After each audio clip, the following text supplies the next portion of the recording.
Jacquelyn, we are back. And this episode is going to go live either later tonight or early tomorrow morning. Later tonight being Wednesday, May 17th, or early tomorrow morning being Thursday, the 18th. But we will get this out before this round of the playoffs starts up. And what's amazing is next week, the podcast episode where you're on, where we do the previous round of the playoffs, will go live. So our predictions will all be about something that happened in the past.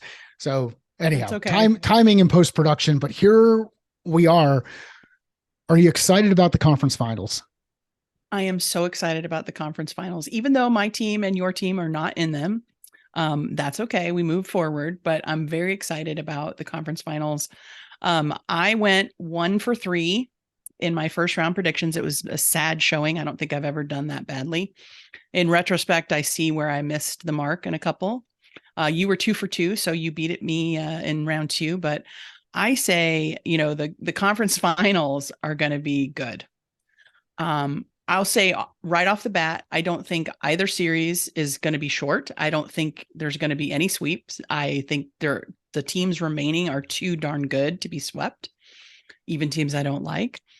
And I think we're in for 6 and 7 game series for both Western and Eastern Conference finals. That's what I think. What about you? I'm hopeful. I hope that you are right, primarily because the sad part about this part of the season is that we're getting closer and closer to the end of hockey for a period of time, which is frustrating. And I know we've texted back and forth. I miss the days of being able to watch 3 games a night. Yes. And just have them going on in the background. I miss being able to follow the Isles. Today I am wearing my Coyotes sweater, my Coyotes jersey, with a nod to Griswold, the double zeros. Oh, the Grizz. Nice. I'm wearing it because there was a vote that happened, results of an election that happened yesterday. And I think another nail is going into the coffin of the Coyotes out here in Phoenix. The voters in Tempe did not approve a couple of propositions that would have kept the team in town and helped build an entertainment district, a residential district, and an arena in the Tempe area. And from what I understand, it was one of the most attractive versions of this kind of proposal, where the majority of the money that would be supporting it would come from private funding. Yeah. I think the project is a $2.1 billion project, and 1.9 of that was coming from private funding. So I don't know what happened with the voters of Tempe. I don't live in Tempe, so I wasn't able to vote on this thing. But pretty much a good smear campaign that people believe, which is sad. But well, and that's politics, right? That's politics. Yeah. So do your research, do your due diligence. If someone is trying to convince you of something, find the alternative perspective. Yep. Because they should not be convincing you to do anything. Compelling you to take positive action is a good thing, but do it with an informed opinion and informed perspective. So now let's get into the things that are right in front of us, which are the conference finals for the Stanley Cup.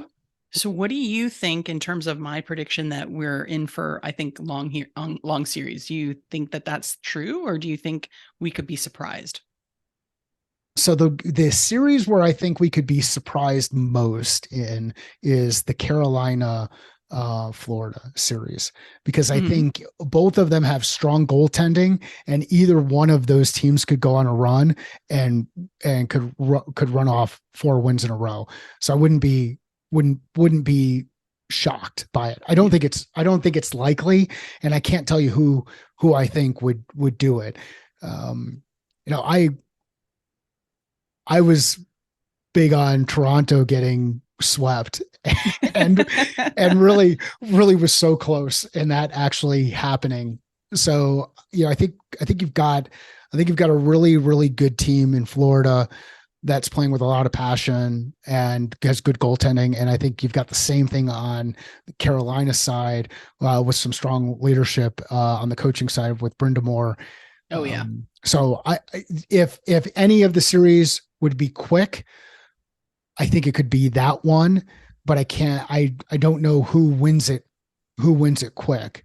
I do know who wins it in a longer series, or at least who I expect is going to win in a longer series. Who do you think is going to win? I'm going with Florida.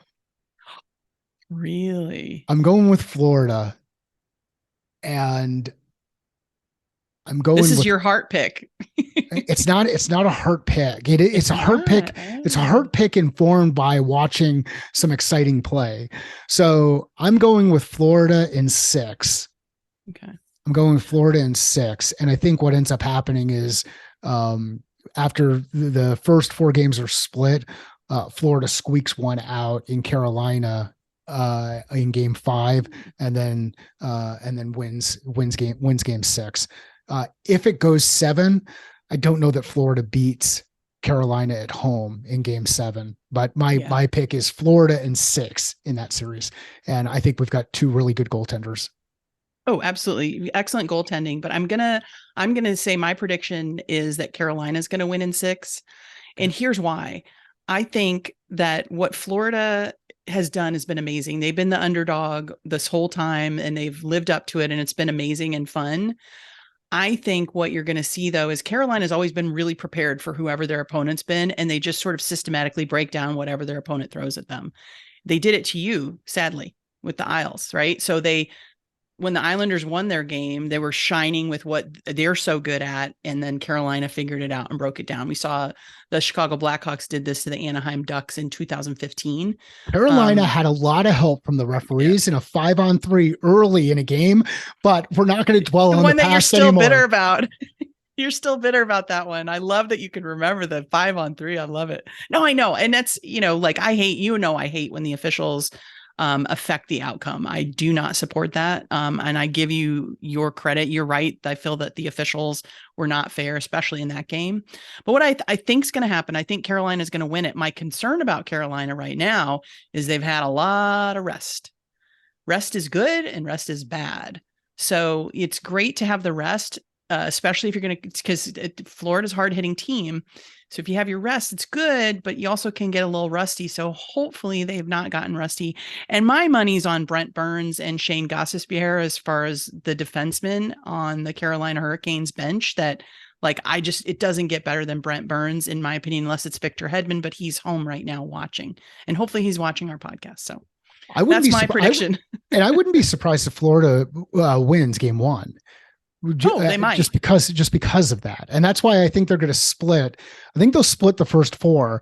I won't go as far as saying that home team's going to win both of those games, but I think Yeah. I think they come out of the first 4 games with a split, and then Florida's been good on the road. Yeah, I believe, if I'm not mistaken. I think they've done okay on the road, but I think the first 4 games, they're both teams are going to at least win one game in the first 4. I have no doubt about that. But so we're both thinking it's going to go about 6 games, and you're on the Florida side, I'm on the Carolina side. there we go. Let's Good. see who's right. So Okay. the cool news is we will not run into a situation of kissing your sister. We are not going to have a tie on this series. So, This is true. No kissing sisters. I love it. All so right. let's talk about the other series. Western Conference Finals. Well, the listeners and watchers who don't know this, I live in the Dallas Metroplex, the Dallas Fort Worth, or as my friend Calvin would say, the Fort Worth Dallas Metroplex. And I got to go with my heart's pick. I think the Dallas Stars are going to win it. I think it's going to be tough because the Golden Knights, as much as I despise them and I don't think they belong in the conference finals, they are in fact in the conference finals. And they are going to be very difficult to beat. This is going to go 7 games, I believe, easily. I think if Dallas is going to win, they have got to shut down guys like Alex Pietrangelo, who I do not like at all, as you know. I hate him. Sorry if you're watching. You're not sorry. Mr. Professional Hockey Player. But I don't know. Vegas to me, I have trouble with the expansion of the NHL. I think it's good. I just think it's, to me and many other diehard hockey fans, it's a little bit hard pill to swallow when these new teams come on board and they get all these great players and there's no history in the franchise. There's no, win loss over years. It's just sort of like, oh, you don't belong in the finals right now. You're too new. And I'm really glad they got spanked their first year when they made it so far. But I'm sorry. I got to go with Dallas because I got to see my Stars in the Stanley Cup final. And I think guys like Joe Pavelski, Jamie Benn, Tyler Sagan, who I just adore since he was a 19-year-old playing hockey up in Boston. I love the guy. And they're so good. And then you guys got like guys like Rupe Hintz, and holy crap, like it's a great bench. It's a great group of people. The problem they're going to have is their goaltending in Ottinger. He's very young. So I think you hit on it. So why does Dallas not win the series? Ottinger. Yeah. So that's the only reason. And this is why this is awesome. One of us, we're either going to go 1-1 or one of us is going to go 0-2 and the other one's going to go 2-0, because I'm going on the opposite side. I am going with the Knights. I think the Knights are playing a brand of hockey right now where they take advantage of the opportunities that are given to them. Just the small breakdowns. So you look at Game 7 against the Kraken, and that was, or excuse me, not against the Kraken, against the I got lost again. Game 7 was Kraken in Dallas. So you look at goals that were given up by Edmonton when the Knights just kind of wore them down as a team. So my pick for this series is Vegas, and I'm also going to go with, it's going to go 7 games, and my expectation is there's going to be a couple of blowout games too. It won't be like the stuff that we're seeing on the East Coast where the games are a lot tighter. I think we're going to see some really big blowout games, and it's going to be interesting to see which goaltenders stay the entire series. Like if we have a goaltender change inside the series, but my money or my bet would be with Vegas. So I think we're going against Miro Heiskanen. So that puts us in a Vegas Panthers finals or a Stars Hurricanes final. This could be fun. And I'm struggling to see a scenario where it's the other way around. Like I don't know. Like Canes Vegas. Yeah. Well, I didn't see, we were going back and forth about it related to Dallas. There were just some games when they were playing against Seattle where it just they didn't seem like they were there. And even in Game 7, it was like a high school team. No offense to high school hockey players, but these are professionals. So awesome. Well, cool. What, funny enough, what should people watch for? Yeah, go ahead. So when Edmonton was losing that last game, right? Yep.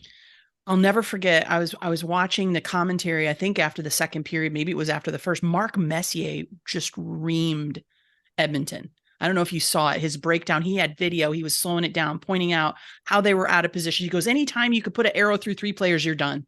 And it was embarrassing. And you got guys like some of the best hockey players in the league, like Connor McDavid, Leon Draisaitl, and the third man that we never can remember who scored over 100 points for the Edmonton Oilers this past season. With those kind of players, that should not have happened, and yet it did. So the thing, what should we watch for? We should watch to be completely blown away and surprised, because nothing is like playoff hockey. If the crowd, and this to me is a cardinal sin. Dallas fans, listen up. When you are playing at the American Airlines Arena and your team is playing, I don't care if they're playing like crap, you should be screaming and on your feet. Because when you're silent in that arena, it deflates your team. They have no passion. They have no support. And it's shameful. Shameful. The beginning of that second period, that crowd was dead. I know. And I'm like, y'all are winning. What is your problem? Like, let's go. And so I'm like, you know what? I did a LinkedIn post about this, about passion, about excitement, enthusiasm, and what it breeds. It breeds success. It breeds more passion, more interest, more enthusiasm. And when your fans are dead, that's a problem. So the fans, like Carolina doesn't have this problem. The Canes fans are pretty like crazy people. Like they're pretty awesome. Right. So you've seen them get very excited. The Florida Panthers fans, very excited, always into it. Vegas, batshit crazy fans. Like they're opening stuff. Like, didn't we say this was weird? Like, Yeah, we're super like, what weird. are they Like, doing? I don't know what's going on. What, Like, this is a did I little go to creepy. a Vegas show? Like, what You what is expect like happening? what's his face, that creepy magician guy to show up? Not David Copperfield. Who's the other guy? Blaine. What, you know what Oh, I'm like David Blaine. David Blaine, like David Don't Blaine's gonna come from underneath center ice or something like that. He's just gonna pop up. like don't come after me, David. But like seriously, like it's interesting. So the fans, what to watch for, the fan response is going to really have a big effect on these teams. And I think it's the fans for look, these are 4 amazing hockey teams. We like to joke about not liking teams and hating players and, but like these are all amazing athletes. They're great teams. It's going to be some like amazing hockey for the next however many days this lasts. A lot of us want it to keep going. And then pretty soon we pivot to the hashtag, is it October yet? But it's going to be fun for sure. I think we watch for goalie changes. So if Ottinger gets rattled again, he's going to get pulled. I don't, the goaltending on the Florida Canes side, I think you got some solid goaltending there. And even if they had to make any switches, I don't see a problem. And I think Dallas, if they don't play to the level of their ability, like when they lost to Seattle, you could see it. So when the Kraken won, Dallas was just shameful. But when Dallas won, they were nearly unstoppable, So, and I think we watch out for guys like Brent Burns and the difference makers in Carolina, I think are big. I'm excited to watch Matthew Tkachuk continue to evolve as a player. Good player. Like, such a good player. Crap. Just fun to watch. It really is. That's so we will be back. We'll be back to see how we finals. We'll do we'll have the recap and we'll do a finals version of this. This is awesome. I just think it's so cool to be able to have a conversation with another hockey fan, especially when it goes into the detail that you do. I just got to look at it from a meathead perspective, and I'll tell you, I'm pretty confident. Knights, Panthers in the Cup final. I know you're pretty confident. Canes, Stars. I think some of this is heavily slanted by your heart. And you're using your Dallas. mind. You're using your mind to justify your heart. But let's see what happens. It's going to be a lot of fun, to be sure. And, this is, outside of work and loving what I do for helping my customers. I'm just so passionate about hockey. This is one of the greatest times of the year to just be able to talk about this and watch games all the time. And I look forward to texting you some trash talk back and forth. And I'm telling you, with Miro Heiskanen, you're underestimating that man and his ice time and his wizardry. So we'll see what happens. We will see what happens. If you're not Go following Stars. Jacquelyn yet, make sure you do. The content that you've been putting out and the posts that you've been putting out there on LinkedIn have been absolutely phenomenal. Thank you. And so keep doing good work. I will. I didn't get the traction I would have wanted for one. This was so fun. So there's a guy on Twitter, Simon Holland, who puts out the best content in terms of like dad jokes. Okay. And one of my favorite things he put out recently was so great. And I was just kind of talking about, not giving up and doing the best that you can all the time. Yep. And it was kind of along the lines of, keep going. Someday you just might be able to get someone to call you Bobcat. Well, this came from, and I'm about to have my first grandchild, so this is why it came up. It says, so grandparents these days decide to be called things like Nana or Papa or Mimi, but why stop there? I'm going to make my grandkids call me Bobcat. And I'm like, that's what I'm going to do. And my husband said he wants to be called Mufasa. All right. Mufasa, and you're going with Bobcat. Yeah, I'm going with Bobcat. Bobcat. I thought that would get some real LinkedIn love. It didn't. That's okay though. I think what's going to be funny is the multiple syllable type stuff, and then how this gets broken down. And before you know it, you're actually going to be called Bobby. Right. And then someone will think it's some weird version of Mimi. Like it's See, another there you language. go. I know. It'll happen. Awesome. I love it. All right, sir. We'll talk soon. Jacquelyn, keep doing great stuff.